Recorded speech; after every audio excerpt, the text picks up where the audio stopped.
Welcome to Concrete Block, your go-to source for in-depth analysis and unbiased reporting on the world's most pressing issues. I'm your host, Walter, and we're glad you're joining us today. We're starting off with a story that's been making headlines around the globe: the humanitarian crisis in Gaza. The situation has been dire for some time, but recent reports have highlighted the unspeakable suffering of civilians in the region. Prime Minister Keir Starmer has condemned the conditions as indefensible, and world leaders are coming together to call for an immediate ceasefire and an end to the restrictions on aid deliveries. The crisis has been exacerbated by an 11-week blockade on aid, which was partially lifted in May. However, the new aid system established by Israel and the U.S. has been criticized for being inadequate and dangerous.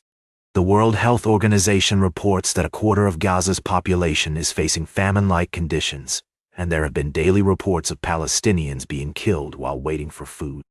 The international community is stepping up pressure on Israel to change its course. France has announced plans to officially recognize a Palestinian state in September, joining over 130 countries that have already done so. The UK has also suspended trade talks with Israel and imposed fresh sanctions on West Bank settlers. Prime Minister Starmer has faced calls from some Labour MPs to take a stronger line on Israel, including recognizing a Palestinian state. However, the government maintains that this should only be done as part of a long-term political solution to the conflict in the Middle East. As the situation continues to unfold, we'll be keeping a close eye on developments and bringing you updates and analysis from experts and stakeholders on all sides of the issue. We believe it's essential to approach this topic with sensitivity, nuance, and a commitment to fairness and balance. We'll be right back with more of today's top news on Concrete Block. Welcome back to Concrete Block. We're diving into a complex issue that's been making headlines lately: the UK's asylum seeker policy and its implementation. Now, I know some of our listeners might be thinking, what's going on with these payment cards for asylum seekers? Well, let's break it down. It appears that an investigation has been launched into claims that some asylum seekers may be using their payment cards meant for buying essentials like food for gambling instead. According to a Freedom of Information request, over 6,500 payments were attempted in gambling settings in the past year. These Aspen cards are given to asylum seekers with small weekly top-ups, and it's intended to help them purchase basic items while they're awaiting a decision on their status.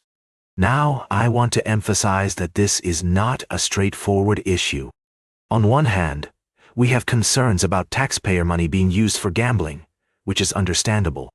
Conservative Shadow Home Secretary Chris Philp has spoken out against this, saying it's madness and needs to end.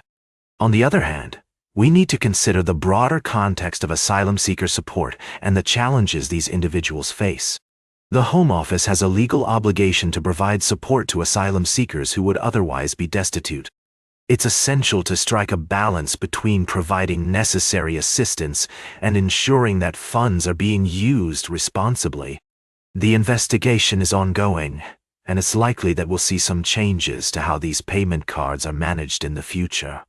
To put this into perspective, there are around 80,000 Aspen card users in the UK, and while the number of attempted gambling transactions is concerning, it's also important to recognize that the vast majority of asylum seekers are using these cards for their intended purpose. It's crucial to approach this issue with nuance and avoid making sweeping generalizations. As we continue to follow this story, we'll be keeping an eye on how the Home Office responds to these concerns and what measures they take to prevent misuse of these payment cards. We'll also be exploring the broader implications for asylum seeker policy in the UK. Stay tuned for our final story of the day, right here on Concrete Block. Welcome back to Concrete Block. We're wrapping up today's show with a look at the recent trade deal between the UK and India. This agreement has been in the works for 3 years, and it's expected to have a significant impact on both economies. The deal reduces tariffs on goods such as clothing, jewelry, and frozen prawns imported from India, which could lead to cheaper prices and more choice for consumers in the UK. On the other hand, India will cut taxes on goods imported from the UK, including cosmetics, Scotch whiskey, and high-value cars. This agreement is a big win for UK businesses, particularly those in the manufacturing sector, as it will provide them with greater access to the Indian market. The deal is also expected to boost trade between the two countries by an additional £25 50 billion a year by 2040. However, some have raised concerns about the impact of this deal on immigration policies.